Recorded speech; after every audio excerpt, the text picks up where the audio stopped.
Hello বন্ধুরা, কেমন আছো? আশা করি ভালোই আছো। তো আবার তোমাদের জন্য একটা নতুন ব্লগ ভিডিও নিয়ে চলে আসলাম। এই ব্লগটি হচ্ছে ঈদে মিলাদুন্নবী। এই জলসাটি হবে রাত্রে বেলায়। তো গাইজ তোমরা দেখতে থাকো শেষ পর্যন্ত ভিডিওটি। আর এটি বৈকাল বেলা, তাই আমরা একটু ওয়াজ চালাবো মাইকে। তাহলে ফজরের নামাজ আদায় করুন। ফজরের নামাজ হবে পায়ের খড়ম, হাসরের উদ্ধারে তাপ লাগতে দেবে না। জোরে বলুন সুবহানাল্লাহ।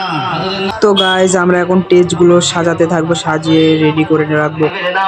তো ফাইনালি আমাদের স্টেজ সাজানো কমপ্লিট হয়ে গেছে, দেখতে পাচ্ছ গাইজ। আমাদের ফাইনালি স্টেজ সাজানো কমপ্লিট। কিছুক্ষণ পর আমাদের মৌলানা সাহেব আসবে, দিয়ে এসে বক্তা দেবে। তো আমাদের মৌলানা সাহেব চলে এসছে, এবার আমাদের মৌলানা সাহেব বক্তা দেবে আর আমরা শুনবো। বাজনা, ইয়ারকি, ঠাট্টা, অনেক রকমের কাজ বাজারের মধ্যে হয়ে থাকে।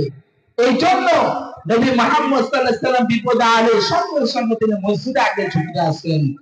মসজিদে নামাজে দাঁড়িয়ে আল্লাহর দোয়া করতেন। তো গাইজ ফাইনালি আমাদের নবী দিবসটা কমপ্লিট করার পর এইমাত্র আমরা খেতে বসলাম সকলে মিলে। খাওয়া দাওয়া কমপ্লিট করে নিই। তোমরা ততক্ষণ চ্যানেলটিকে লাইক, কমেন্ট, সাবস্ক্রাইব করতে থাকো। আবার দেখা হবে পরের ভিডিওতে।